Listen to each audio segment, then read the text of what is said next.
Kuya Dodong, okay lang po ba magpakain sa buntis na inahin? Maraming tubig ang 1 kilo lang na feeds. Salamat po. Yan po ang ating aalamin sa video na ito.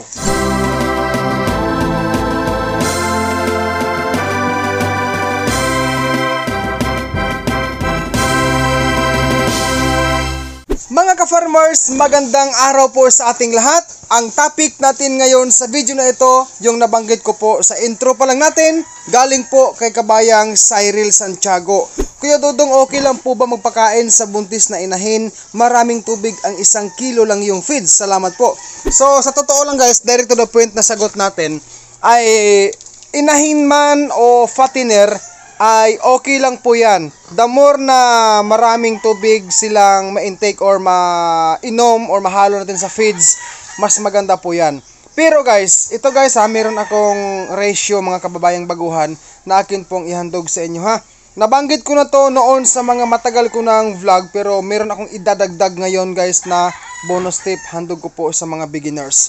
So ang ratio sa bawat 1 kilo of dry feeds is to 3 liters of water. Ulitin ko po, 3 liters of water is to 1 kilo of dry feeds. Yan po ang ratio na pwede nating gawin sa atin pong pag-feed sa baboy. With feeding po ay magandang gawin sa mga baboy inahin natin, no? Sinasuggest po yan ng mga eksperto na better po kung wheat feeding ang atin pong gagawin sa mga baboy inahin. Ang advantage po mga baguhan dyan sa wheat feeding ay mas mabilis po ang digestion process po ng baboy sa wheat feeding na kanila pong nakain. Ako naman guys, ginagawa ko po ngayon sa akin pong baboy inahin ay ganito guys, yung isang baldi na green na to.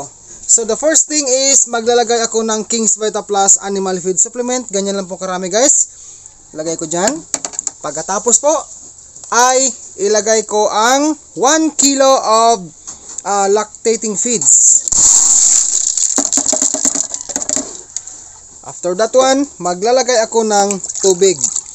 Sinusubrahan ko po mga kababayan dahil malakas pong humigop ng tubig po ang akin pong mother pig na yan.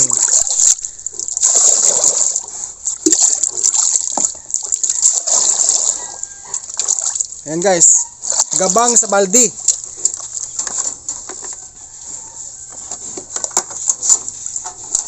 Diki, come on Diki. Ganyan guys ang kanyang reaksyon, gustong kumain yan.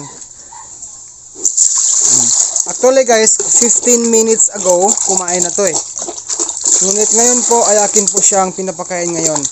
Kasi po, lumalabas ako ngayon guys sa feeding ko sa kanya na parang semi-ad libitum din. Dahil importante po, beginners, tandaan nyo ito. Kapag meron kayong mga baboy inahin, maganda po na hindi po magugutuman sila. So, ang bonus tip ko po, beginners, bago tayo magtatapos sa video na ito, 3 days after nanganak ang baboy inahin, slowly po tayong magdadagdag ng pagkain sa atin pong baboy inahin at wag po siya pagugutuman dahil pag nagutom-gutuman po ang baboy inahin natin sa panahon ng lactating feeds, may tsansa po na kukulangin siya ng gatas. Maaapektuhan po ang paglaki ng atin pong mga biik. So guys, hanggang dito na lang po tayo sa ating video na ito. Maraming salamat po for watching this video. Sa mga hindi pa ho dyan nag-subscribe, mag-subscribe ka na po and hit the bell ring para po updated ka palagi sa mga bago ko pong ina-upload sa simple video sa pag-aalaga po ng baboy. God bless po guys sa ating lahat.